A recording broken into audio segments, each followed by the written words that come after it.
Hello viewers, you're watching Cheap Tunes right now, and right now we're doing, shall we say, a top 10 favourite thing of that I like so much, Spider-Man artists, that's correct. After watching Arachnic Notion, top 15 Spider-Man artists, I decided to make one myself, so hope you like what you see, and please leave a comment as you watch this, and most of all, subscribe to our channel, thank you very much. Hope you like what you see, let's get this countdown started.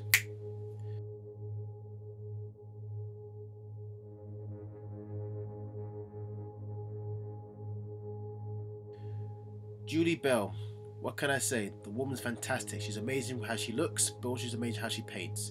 When I first saw her work, if I can recall, was back in the late 90s, early 2000s, if that were correct. I used to see it in a book called The Heroic Versions of Boris Vallejo, that's her husband, and of course Julie Bell, which the title is called Titans. That's the book, yeah. As soon as I saw that book, I immediately fell in love with the whole premise of the pictures. They look so realistic, so photorealistic. Before I even knew Alex Ross, before I even knew any photorealistic artists back in the day, Julie Bell and of course her husband Boris were both my kind of go-to of the realism of Spider-Man. If there was a live action version of Spider-Man, what would it be? It'd be her version. And as you can see, she's done by acrylic paint, which is incredible to see acrylic paint done so realistic as that. I mean, I'm always wondering, how did they do it? Did they do it with real people, or did they do it just by hand? And of course, by hand.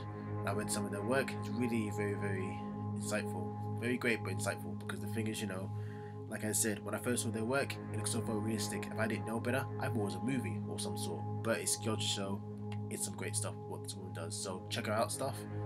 And also, yeah, what can I say? The woman knows how to draw realistic people as superheroes. Nothing too clumsy, but something great.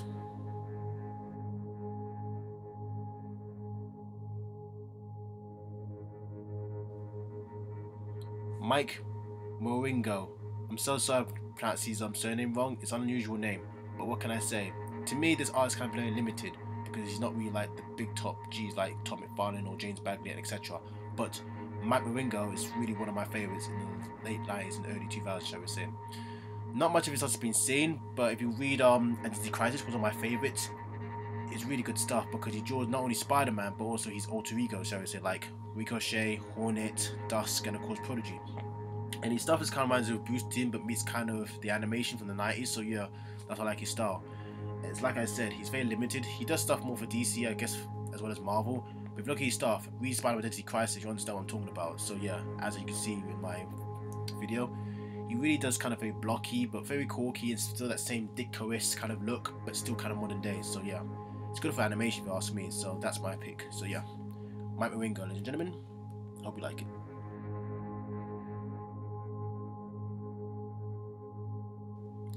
Alex Ross. The first time I know this guy's stuff was a particular graphic novel called Batman War and Crime. When I first saw a graphic novel, I thought, is that supposed to be a movie or something? But no. But when reading stuff like Kingdom Come and of course Marvels, what can I say? The man's a genius too. The next best thing is Julie Bell, because the man does his superhero characters like photorealistic, like they come out from the real world, not from sort of a 2D world. With technically used for watercolors and of course airbrush, I believe it was. Yes, the man knows how to turn Spider-Man into a very great surreal or realistic looking character, especially with the design for the Spider-Man movies, because in 2002 when the movie was announced, it was going to be red and black, and if you can see that picture right there with the red and black suit looking like a realistic Spider from the 70s, it really gets your eye, catches your eye like it's the real thing. He's not a 2D character, he's not something to laugh at, he's a real person. And it was a shame that I couldn't see it in the movie because they got to the red and blue suit rather than the red and black suit, which I saw previously. But they used that suit for certain things such as the PS2 Spider-Man game, the movie of course, and of course other things to name a few, like the PS1 game of Spider-Man Into Electro 2, and other things to name a few, especially promotional shots. But it's in the archives, it's everyone's favourite, and I recall he used that design from David Williams, who designed it first, and then he did second to make it realistic. But as well as besides that, he does bust other designs and other costumes to make a few. So yeah, Alex Ross, what a great guy, great artist too.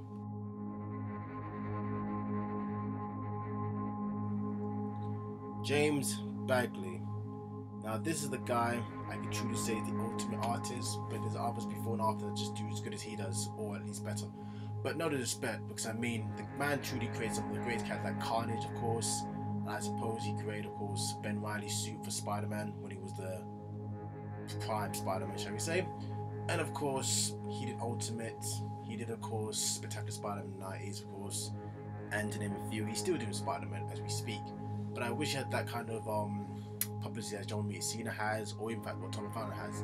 But to me, he's truly like, when I think of Spider-Man, it's his Spider-Man. So yeah, James Bagley rules all. So yeah, if I can recall, he even did one of my favorite graphic novels. I think it was called Spider-Man Life Story. Yeah, or Lifetime. Sorry about the title, but you know, I'll say the description. So yeah, James Bagley. What can I say? He made Spider-Man leaner, meaner, and most of all slicker. So yeah, that's what I think of all my childhood. So that guy, yeah, James Bagley, put it there.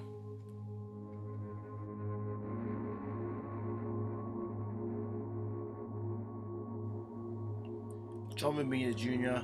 to me has to be like the bad boy version of his father, because in his early days he just draws like his father, typically perfect straight lines. But I think when doing the Ezekiel series, which is the early 2000s, memory serves, yeah, he gets more grinder, more like a Frank Miller meets Bob Wire kind of drawing. To be honestly fair, in his early days of doing the Clone Saga, with the Kane and Ben Riley saga, I think it was, I didn't like his style. I liked his drawing for Spider Carnage, but in actual general, his style at the time in the 90s was kind of too more like Bob Wire to me. But when I figured the Ezekiel stuff and his colour was getting better, I started to like him more, especially doing stuff for Kick-Ass. But still, like I said, to me, John Romita Jr. is like the next best thing since Frank Miller's drawing, or the bad boy version of his senior father. So yeah, that's my opinion.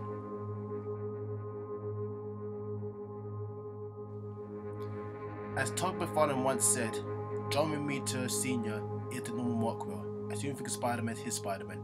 Good quote if you ask me. But after Ditko's leaving for Marvel in 1966, John Romita Sr. was of course the granddaddy of Spider-Man. As soon as you think of Spider-Man his Spider-Man, it's so true. Even my time in the 90s, I'll say that James Bagley is my favourite, but in the sense of the 60s and 70s, he was the godfather of Spider-Man. Yes, he drew him super perfect, super cool, super clean, and super muscular. What else can you say? He's on lunchboxes, t-shirts, all merchandise you can think of, and of course he's truly the bystander of Spider-Man back in the days, before the new guys came in. So yeah, without this particular artist, Spider I don't think would be as today. He's truly the ultimate of the character. And most of all, what can I say, he's too perfect. And it's true what his son said, he can't compare his style to his father, sorry. And also, if you're lucky, people after him started copying his style, which is kind of weird. As soon as you saw John Romita Sr. stuff, people tried to do it after him, which I find a bit kind of unprofessional, but they love him. So yeah.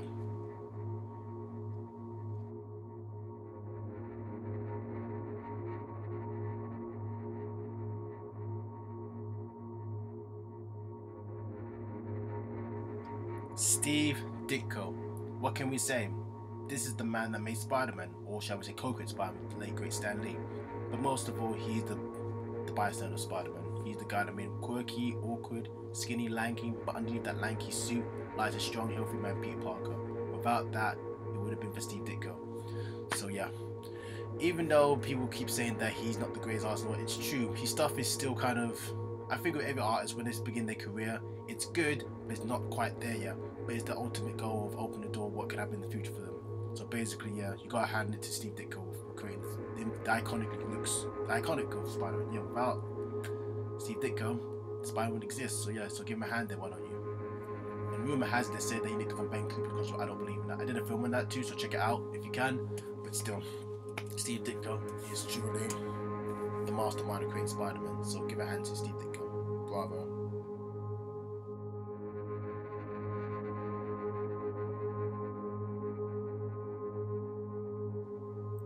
John Bryan. Well, he's very recognizable for his stuff with DC Comics, for doing Superman and Batman, no doubt, especially the Generations graphic novel. But to me, I feel like he has a cross between John Romita Sr. and Ditko, but meets kind of a hint of shall we say, Jim Lee type drawer. Yeah, I'm really surprised he didn't join up with someone like Todd McFarlane or Eric Larson or even the guys from Image Comics. But he's his own guy. Rumor has it doesn't like anybody, but I don't really care. I like his style. It's very kind of the 60s meets the now, if that makes sense. Because before Ultimate Spider-Man came out, he did stuff short. Spider-Man Chapter 1 was supposed to be the postmodern version of Spider-Man, but unfortunately the sales went down and unfortunately got cancelled. Here we got James Bagley and Brian Michael Bendis's Ultimate Spider-Man. So yeah, so I guess he truly is a bystander artist, and you see his previous stuff, such as the Batman Spider-Man stuff, or the X-Men I think it's called, or Extra Man I think they're called. We like his stuff, so yeah. it has a blend of, shall we say, John Romita Sr. and of course Steve Ditko put together. That's how I see it, as meets a Jim Lee kind of modern day artist. So yeah, John Bryan, ladies and gentlemen.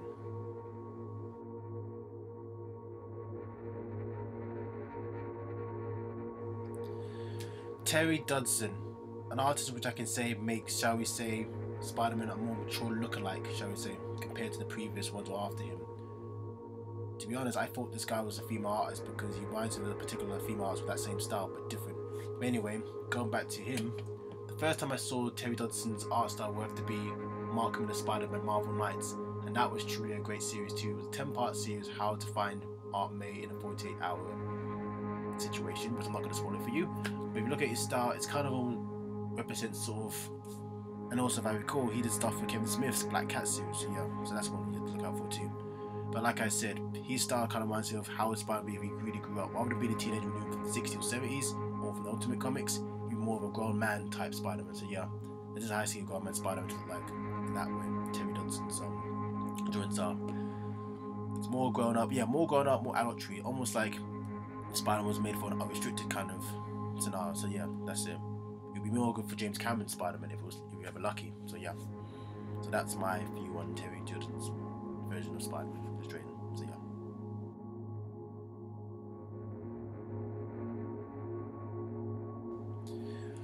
Michael Avon Omi. The guy to me is like German expression meets urban art meets Bruce Timm style, but in a very earnest look. If you look at his previous stuff, such as the Victories or perhaps Powers, they understand what I'm talking about. His way he drawn Spider-Man, if I can recall, was in Team Up with the Hulk, if I recall, yeah.